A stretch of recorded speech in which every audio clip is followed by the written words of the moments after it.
Hi students, good morning.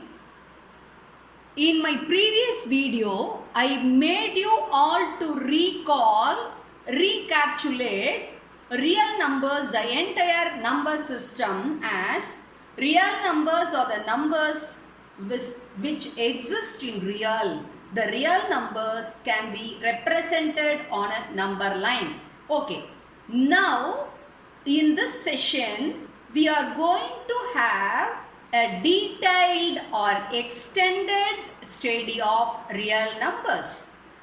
In this video, we are going to see two important properties of positive integers. Positive integers, that is natural numbers. So, in this video, you are going to learn about two important properties of positive integers or natural numbers. One is Euclid's lemma and the other one is fundamental theorem of arithmetic.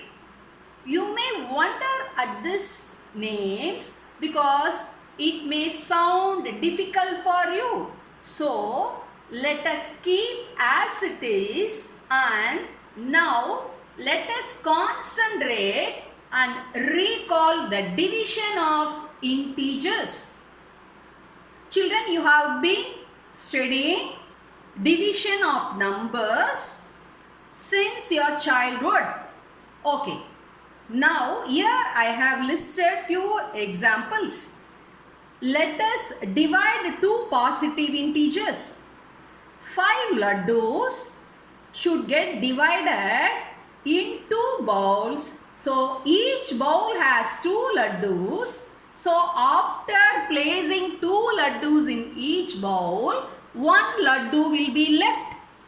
This can be represented by ordinary division. 5 divided by 2 gives you 2 and the left out 1.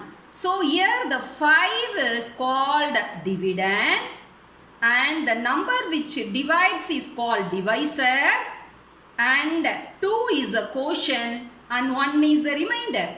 This can be represented, this relationship can be in this way, that is 5 equals 2 into 2 plus 1.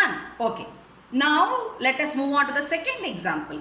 Now I am dividing 7 laddus in 3 bowls. Okay. So each bowl has 2 laddus. 2 plus 2 plus 2. So 6. So 1 laddu will be left out. So I have here shown in the division 7 divided by 3 gives 2 as the quotient, 1 as the remainder. So I have written here 7 equal to 3 into 2 plus 1. Okay.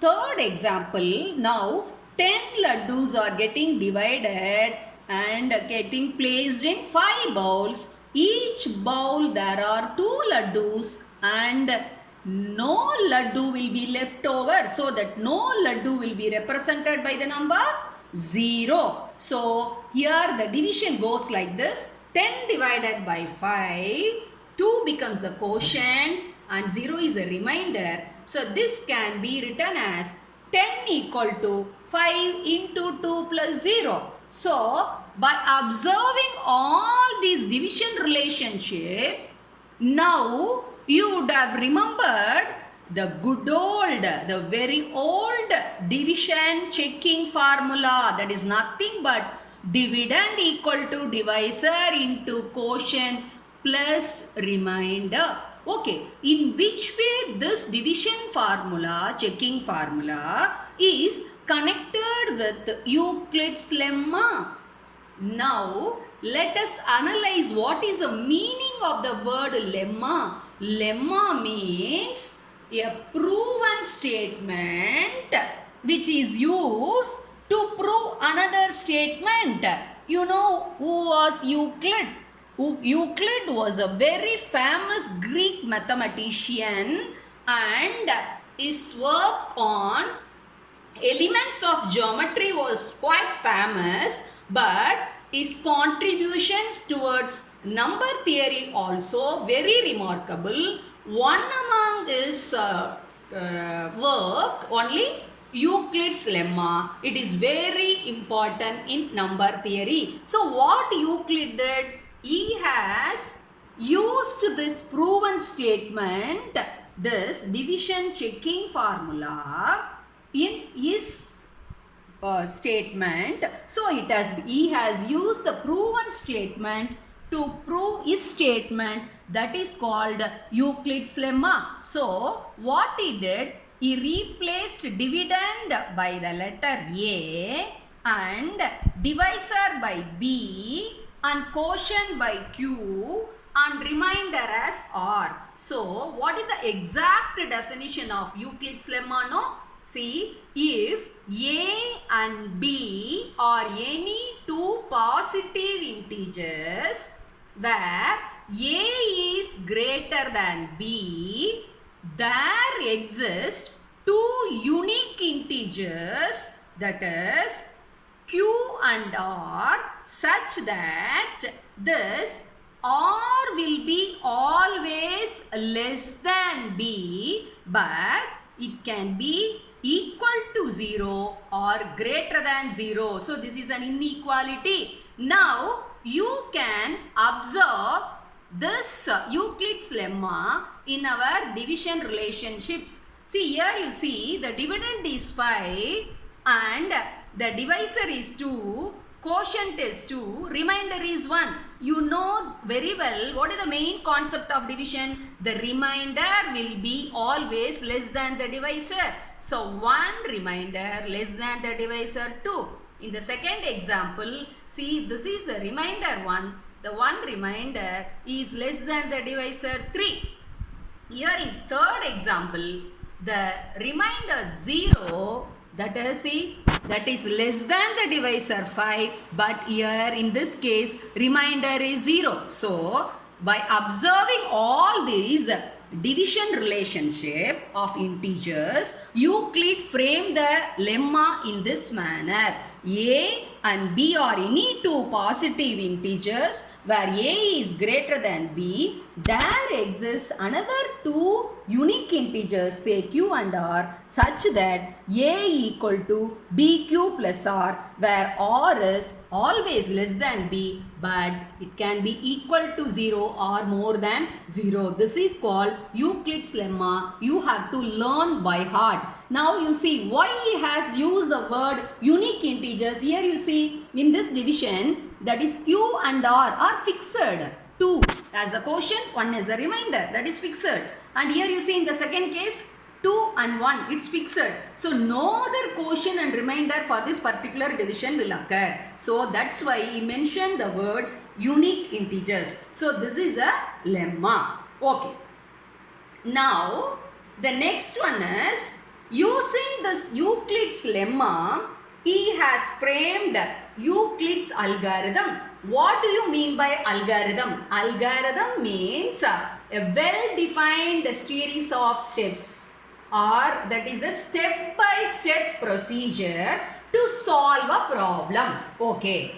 Now Euclid used this lemma to solve the problem of finding HCF of any two positive integers by a step-by-step procedure. That is called Euclid's algorithm. This also you can understand very well from the successive division method, which you have been studying for many years. Okay, now let us find HCF of 20 and 14. Here let us take A as 20 and B as 14. So the bigger number should get divided by the smaller number. The step 1, so 20 is getting divided by 14. 14 ones are 14. The remainder comes 6. Okay. So next step, the divisor will become the dividend and the remainder will become the divisor. Now 14 divided by 6. 2, 6 makes 12. The remainder comes 2. Now in the third step, again the second divisor will become the dividend and the second remainder will become the divisor. Now in the step 3, 6 divided by 2, 3 times 2 gives you 0. So successively we have divided, and in which step the remainder gets 0, that step's divisor is the highest common factor for the given two numbers. This already you have studied in your lower classes. This step by step procedure Euclid used in his, and he has framed as Euclid's algorithm. So we are writing using Euclid's lemma. This step 1, step 2, step 3 we are writing in this manner. See, A equal to BQ plus R. A means dividend, B means divisor, Q is quotient or remainder. So 20 equal to 14 into 1 plus 6. Here the remainder is 6. So we have to carry out the division again. Okay, in the step 2, 14 equal to 6 into 2 plus 2. Here remainder is again 2. So again we have to carry out or continue the division process. In the third step, 6 equal to 2 into 3 plus remainder 0. So in the final step, third step, you obtained remainder as 0. So in this step, see, A equal to BQ plus R. B means divisor. The divisor is nothing but 2 here. So the HCF of the two numbers 20 and 14 is 2. So already known thing he has used in his algorithm. So this is called Euclid's algorithm. Okay. Then a second property is fundamental theorem of arithmetic.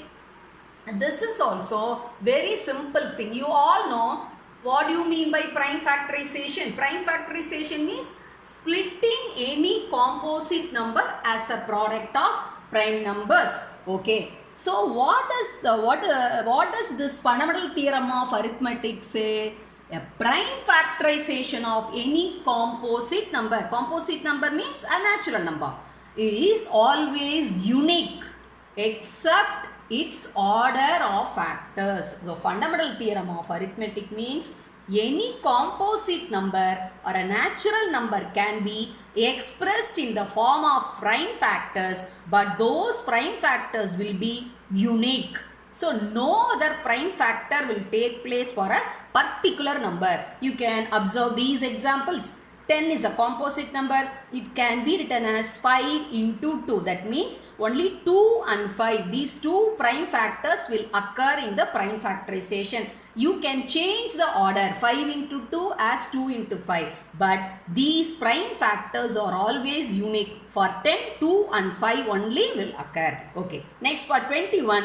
3 into 7, you can change the order and write 7 into 3. Similarly, for 30, you can write 3 into 2 into 5. You can change the order of these three factors and you can write 5 into 2 into 3 or 2 into 3 into 5. So, this is the fundamental theorem of arithmetic. So, the extended study of real numbers tells Euclid's lemma and thereby Euclid's algorithm and fundamental theorem of arithmetic. Please watch this video again and again and get thorough with this basic concepts. Thank you, children.